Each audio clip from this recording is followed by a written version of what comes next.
Welcome back, everyone, to High Road Leadership's Lesson 7. And many of you are probably on your way out of town for Labor Day weekend, but I just wanted to give you this quick preview. Again, leading up to the Leadership Summit, which is on October 18th at the Stony Point Business Center. Hopefully you can make it. And we have an Eventbrite that you can sign up. And if you do a group sign up for 5, you actually get a discount. And then I'm going to have a special gift for those that sign up before September 30th. So it's going to be a special session that you can go to. And I'm not going to tell you what that is right now, but if you sign up before September 30th, you'll get that special session after the summit. So the conversation will continue after the summit with a special guest.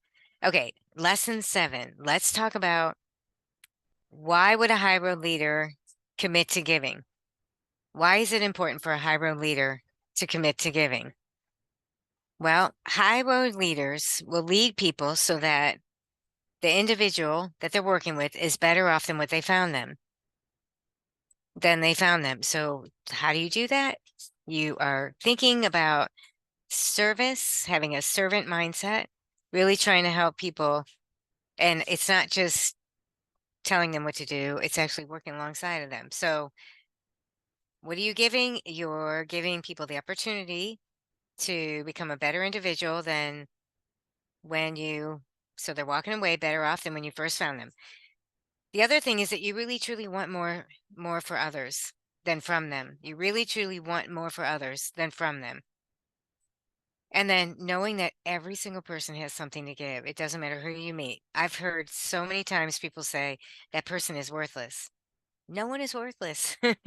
God doesn't make junk, and no one is worthless. So just knowing in your mind that every single person has something to give, and it's your job as a high road leader to figure out what value they bring, especially if they don't know. There's so many people that don't know. They're just coming in day to day, working for the paycheck, going through the daily grind, and they're not really sure what kind of impact they're making and what kind of value they're bringing. And that's what you do as a high road leader.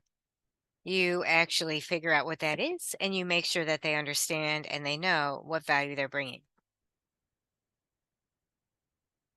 And the other thing is to really look at the talents they bring. Like, what talents can they bring to the table? Sometimes people are just in the wrong position. Sometimes they're just going on day to day and they're not realizing that their gifts and their skill sets and their strengths actually belong in a different position. So sorting all that out as a leader and working with them and talking through it could really help them excel in what they're doing. And this takes time. All these things take time. That's why I said it's a leader. High road leadership is committing to giving, because you're giving your time. And even though you have multiple tasks, you probably have task items that are all due on the same day, and you're trying to figure out how you're going to fit it in an 8-hour day, which many leaders don't end up working. They end up working more than that. But really trying to, figure out what value they bring. Also, what opportunities you can provide them with. So knowing what their strengths are and then knowing what their goals are. What are their 1, 3, and 5-year goals? What do they want to do? Not just what your company wants to do, but what do they want to do and achieve on a personal level, that you can give them opportunities to help build their skill sets, making them feel valued, and then also being part of the team. How do they fit into the bigger picture? Giving them those opportunities will help take someone from 0 to 60 and not just going through the motions, but actually knowing how they fit in. To do that, again, takes a lot of time, because that means you've got to watch what's going on. You have to know what their goals are. You have to know what the vision is for the company and how they could actually fit into that bigger picture. So it does take time. And sometimes you have to do this after hours because everyone's so busy. So what does it really look like when a high road leader is giving generously? Truly get generously. Well, some of the things they do is they encourage people to share ideas and their feelings on important issues. And that takes strategy. That takes a lot of strategy, because you have to create an environment where people feel like they have the opportunity and they're comfortable with actually sharing those ideas. and their feelings on important issues. Conflict isn't bad. Even if there's some conflict, conflict creates conversation. Conflict creates conversation. And I'm not talking about just negative discussion where people are cutting people down. A difference of opinion and a difference of perspective is good. So don't assume that people have little to offer. A lot of people make assumptions. Oh, this person, wouldn't be able to offer anything just because of their background, but never assume that others have little to offer. Okay. Notice that when you empower people, that you will actually end up encouraging them to contribute.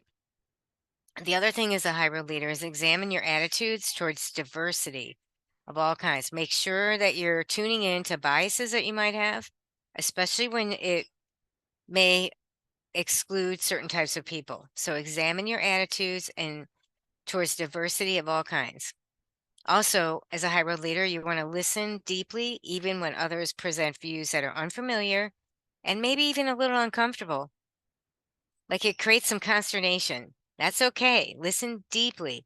And instead of just ignoring or moving on, get curious. Ask some questions about why they have that viewpoint or, what value do they think it could bring to the table? Like really listen deeply. Don't ignore them. Don't cut them off, especially when they're sharing opinions. And then another thing is a high road leader, when they are giving generously of themselves and their time, is presenting an emotionally welcoming demeanor. Like if you're walking around with your arms crossed like this, or you're on a mission and you're running 60 miles down the hallway, which is a lot of times what I used to do, and people don't even have a chance to talk to you, slow down. Make sure that you're creating an environment that's emotionally welcoming. Don't signal that you're too busy or you're disinterested to interact with people, even if you are busy. Take time, stop, ask questions, ask them how they're doing, but present an emotionally welcoming demeanor. So these are some of the ways that a high road leadership can be inclusive. Create an inclusive environment, make sure people know what their value is, bring them into the bigger picture, understand how what their contributions make a difference, and just connect them across the board to each other. It's nothing happens on one person alone. It really just happens through the team. So just connecting those people, even people they don't know, making them understand how they fit in the big picture and also the chain. Like there's horizontal and there's vertical things that need to be done. How do they fit into that chain?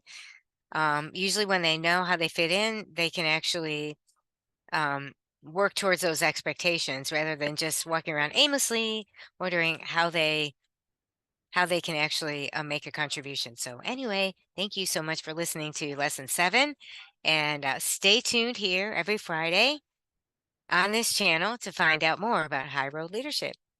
Thanks for tuning in, everyone. Have a great Labor Day weekend. Bye bye.